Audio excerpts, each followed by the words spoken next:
I'm waiting for the camera to actually catch up.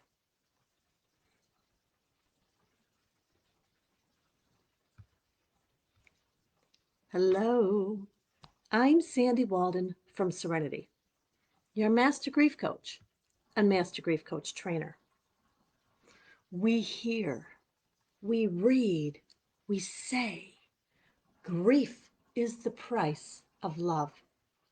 Heck, I've probably said it myself, but it doesn't ring true to me.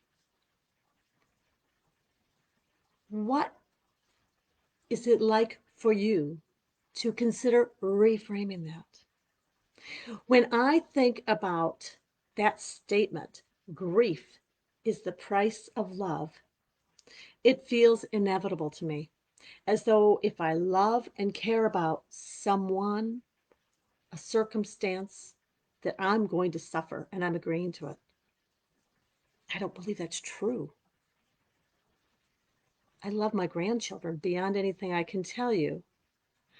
But if I believed for one moment that exchanging that love with them, showing them that love, and allowing them to love me was going to hurt them, I wouldn't show up. What the other problem with it for me is I feel like that statement keeps people trapped. Now, I'm a master grief coach and a master grief coach trainer, so I talk to an awful lot of people who tell me again and again and again, I have to feel this pain and I'll feel it forever because the love continues forever. Let me be very gentle with this and tell you my belief, my truth. I do believe the love continues forever, but I don't believe that we pay that price, that we need to suffer forever. What if, here's a what if for you. Take it in, ponder it, feel about it, and let me know what resonates with you. What if, rather than grief being the price of love, what if grief is a risk we take when we attach? Because the truth is, we don't only grieve someone who's died. And sometimes the grief we have, even with someone who's died, is not about love, but about loss of expectations. We grieve a marriage that's ended, a relationship that's ended. We grieve a job, a position, financial change. And it's not only financial disaster, but sometimes financial abundance makes us grieve a different circumstances. So if grief is not the price we pay for love, does that bring some freedom? It does for me. I don't believe for one moment that we need to suffer the rest of our lives because someone we love has died. I believe, and it's been my experience personally and with the many clients I've worked with, that we have the opportunity to tend to that wound.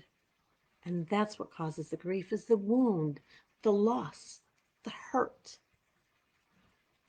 When we tend to that wound with loving compassion and deliberate attention, healing happens. The love doesn't go away because the pain goes away. It's more easily felt. We feel and notice gratitude. Again, I want to say a brighter fashion, a more full way. I'd like to continue this conversation, and I'm going to in my private group. So please feel free to head on over there and feel free to drop your thoughts here. Tell me, how does that land for you?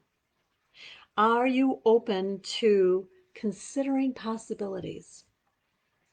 If this is what we've been told, what we've been taught, what we've told ourselves, what we've taught others, that grief is the price we pay, is it okay to simply consider something a little different? For me, that's where healing opens up in quite a beautiful way. When I let go of the absolute belief that I need to suffer, I welcome and embrace the healing and that feeling of amazing love that I know will be with me until my last heartbeat. I'm Sandy Walden from Serenity, your master grief coach and your master grief coach trainer. Today, I wish you a day of the most beautiful memories. I wish you a day of being very present with the love that I know is in your magnificent heart. I wish you a day of joy and healing. Namaste.